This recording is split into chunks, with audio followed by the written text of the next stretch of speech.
Welcome back to Pachter Factor on SIFTD.net. I'm Michael Pachter.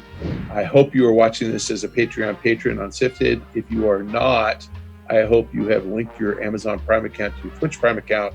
Instructions are in the description below. Pretty easy to do. We get paid, costs you nothing. And if you're doing either of those, you're getting the show real time on Twitch. And if you're watching on YouTube, then you got to wait a week. And at a minimum, you got to follow me on Twitter at Michael Pachter. So our question today comes from SIFTD, from Skimpy. How are you, Skimpy? Hey, Pac. Hope you're well. Considering the current economic condition with tens of millions of people unemployed, how much demand do you think there will be for the next generation consoles? Will they sell out? Will there be a supply shortage? Look, unfortunately, the world is divided into haves and have-nots. And the have-nots got to be a bigger group with unemployment. And boy, tens of millions in the US, hundreds of millions, probably maybe even a billion. Crazy how many people are unemployed. So of course that's going to impact demand. Now I saw a really interesting statistic.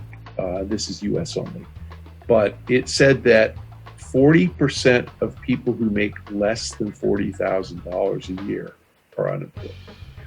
So, the employment numbers are in the high teens right now, probably pushing 20%, but 40% of people under 40 grand, which means that less than 40% of people who make more than 40 grand.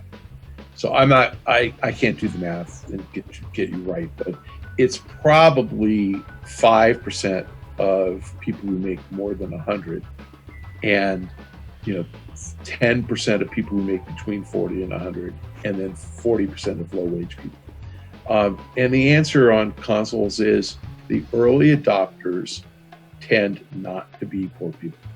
Now, there of course are people who make $20,000 a year who save up for 5 years, $100 a year, and buy a console day one. Of course, that guy exists.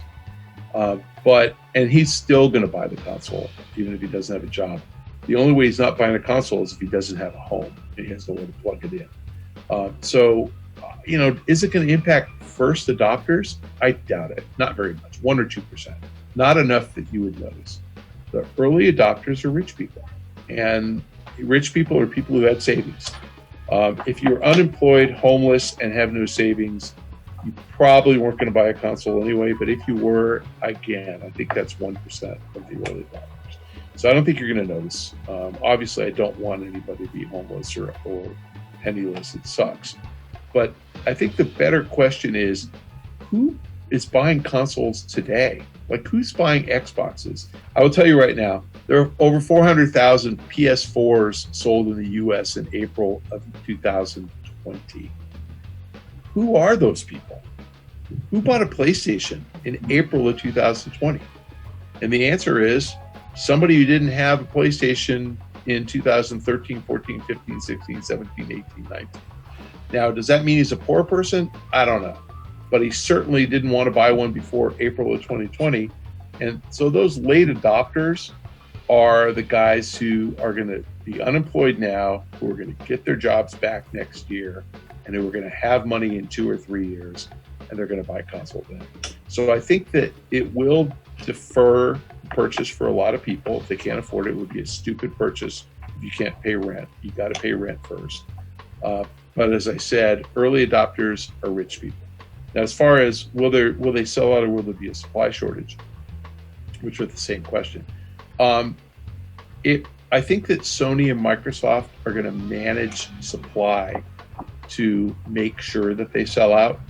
And my bias is that Sony's going to lose money on every console. Probably not a lot, but it's going to probably cost them near $500 to make them, and they're probably going to sell them for $500. And if they sell them for less than $500, then they are for sure losing money. And if they lose money on each console, they're not in any rush to sell 20 million if they cost $50 a piece. If they lose $50 a piece, that's $1 billion. Like, no, they don't want to lose $1 billion. So they're going to probably try to sell 2 million at a $50 loss, and it's 100 million it's going to cost them. and then hope to get their costs down before they sell the next 2 million, and it only costs them $20, and then get their costs down some more, so it only costs them $0, and then they can make a profit on the rest. So I think there will for sure be supply constraints from Sony. I think the PlayStation is going to be supply constrained. The Xbox, A, I don't think it'll cost $500 to make, and B, Microsoft's got $40 billion in cash, so I don't think they care. And yes, they will lose $1 billion. They like winning. So I think they will push boxes out, and any advantage they can get over Sony, they will try to exploit. So my guess is they won't sell out because they're not going to really care. But there might be some guy at Microsoft, which would be the controller or the CFO, who says, no, we don't want to lose money. So we'll see. Consoles historically have been in supply shortage, but we've never had unemployment like this. It's been 5-6%, not 20 before. And 5% unemployment is kind of a long-term steady state number. So when it goes from 5 to 6, that's not a huge change. That 1% that's unemployed, like I said, impacts console sales 1%. When we go from 5 to 20, that's a 15% shift. And so it could have a bigger impact, but again, not first year. It does have an impact over the long run. If we don't get those people employed in the next year or two, that's going to be really bad. Thanks for joining us on Pachter Factor. We will see you tomorrow. If you're a Patreon patron, thank you. If you are linking your Twitch Prime account to your Amazon Prime account, thank you. If you're following me on Twitter, thank you. Let's just leave it at that. Appreciate all your support. We'll see you tomorrow.